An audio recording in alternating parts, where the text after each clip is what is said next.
Oh, shalom, shalom mes frères, shalom, shalom mes soeurs, shalom vous tous qui nous suivez. Ok, nous continuons dans nos enseignements. C'est toujours notre séminaire, ces choses qui doivent arriver avant la fin. Nous avons parlé, nous sommes rentrés dans les signes proprement dites. Nous avons parlé de l'enlèvement, maintenant nous sommes dans les signes proprement dites, des choses qui arrivent, qui se font déjà dans le monde et qui doivent se faire réellement avant la fin et peut-être avant l'enlèvement de l'Église.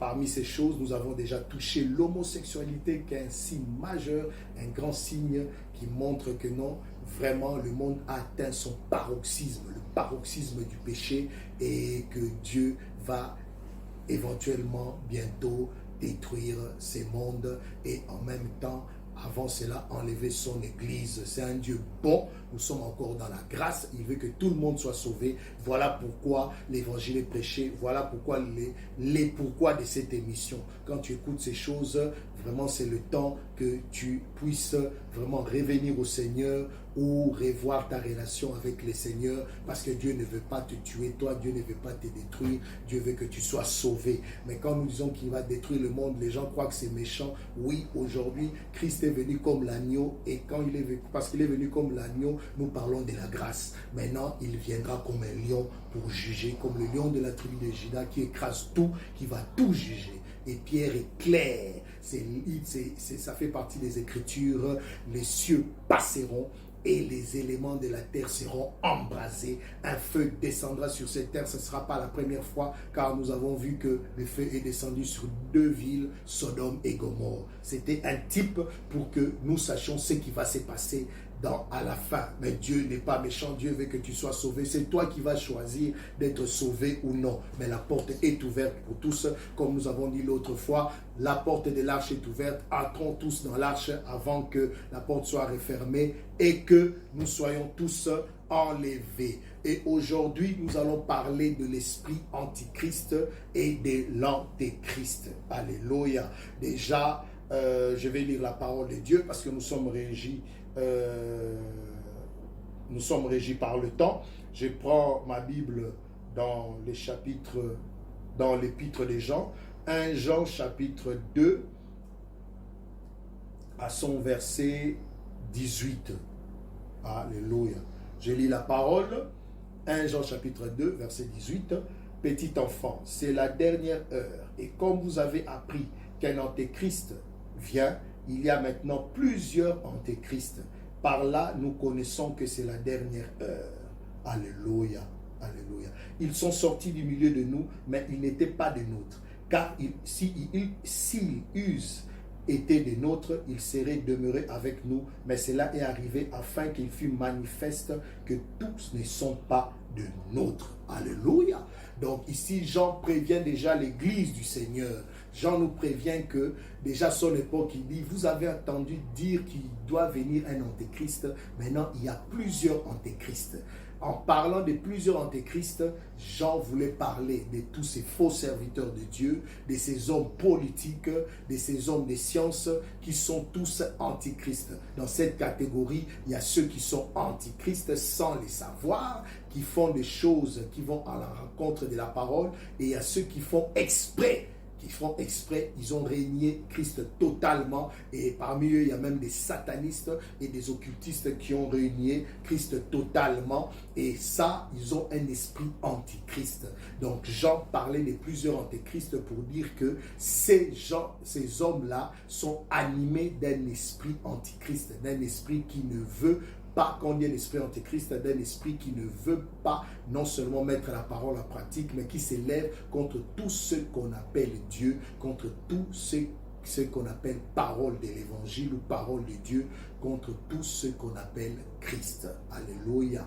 Alors, parmi eux, malheureusement, il y a des soi-disant hommes de Dieu qui savent ce qu'ils font, qui sont déjà animés par un esprit, par l'esprit de l'antéchrist, et il y a ceux qui ne savent peut-être pas, ils sont déjà animés de cela parce qu'ils vont à la rencontre de la parole de Dieu sans les savoir, croyant toujours être en ordre, mais pourtant étant très loin du Seigneur. Voilà pourquoi Jean parlait de plusieurs antéchrists. Il dit, ils étaient parmi nous. Donc, pour montrer qu'il parle vraiment des gens, des hommes ou des femmes, des hommes et des femmes, ces gens qui étaient déjà parmi nous. Quand il dit parmi nous, donc dans l'église à l'époque, ces gens-là étaient là. Il y avait des serviteurs ou des servants de Dieu qui étaient déjà animés d'un esprit antichrist, de l'esprit de l'antéchrist, ou des frères et des sœurs qui sont déjà animés de l'esprit antéchrist. Vous voyez comment la chose est grave, parce que si déjà dans l'église de Dieu, les diables arrivent à mettre la main dessus, à mettre la main sur des hommes et des femmes, imaginez-vous maintenant dans le monde. Donc la situation est très grave. Mais cet esprit existe depuis. Voilà pourquoi j'ai pris ces chapitres et ces versets. Ça ne date pas d'aujourd'hui. Déjà à l'époque des gens, ils parlaient de l'esprit de l'antéchrist, qui est un esprit antichrist, qui s'élève contre tout ce qu'on appelle Christ ou Dieu.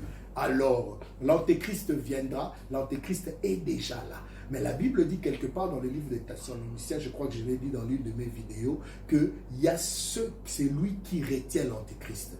Pour que l'antéchrist ne règne pas en maître dans le monde. Il y a quelque chose qui le bloque, il y a quelque chose qui l'empêche de régner en maître dans le monde. Nous savons que c'est la présence de Dieu dans ce monde. Et la présence de Dieu dans ce monde, c'est quoi? C'est la présence du Saint-Esprit. Et la présence du Saint-Esprit, c'est où? C'est dans son église, dans l'église de Dieu. L'église de Dieu, c'est quoi? C'est toute personne qui a cru en Jésus-Christ comme Seigneur et Sauveur et qui est baptisé du Saint-Esprit. Cette personne fait partie de l'épouse du Seigneur, de l'église corps, de l'église mystique, de l'église corps mystique du Seigneur. Alléluia. Et c'est là qu'il soit chinois, français, africain, asiatique, tout cela, tout celui qui a cru au Seigneur fait partie de l'église du Seigneur. Il y a un débat qui parle de l'épouse, qui parle de l'église, ça c'est un autre débat, mais nous croyons que les véritables enfants de Dieu, l'épouse de Christ, ce sont les chrétiens qui sont baptisés du Saint-Esprit, parce qu'il y a aussi des chrétiens qui ne sont pas baptisés du Saint-Esprit ou qui ne sont pas encore baptisés du Saint-Esprit. Il faut que cela parte. Voilà pourquoi l'enlèvement. Quand l'enlèvement arrivera, c'est que l'Esprit du Seigneur partira avec son Église. Et là maintenant, l'Antéchrist régnera dans le monde. Donc avant la fin du monde, il y a d'abord l'enlèvement et après l'enlèvement, il y a le règne de l'Antéchrist. Après le règne de l'Antéchrist, il y aura l'Armageddon. Et après l'Armageddon, ce sera le jugement derrière, ce sera la fin du monde, ce sera le feu.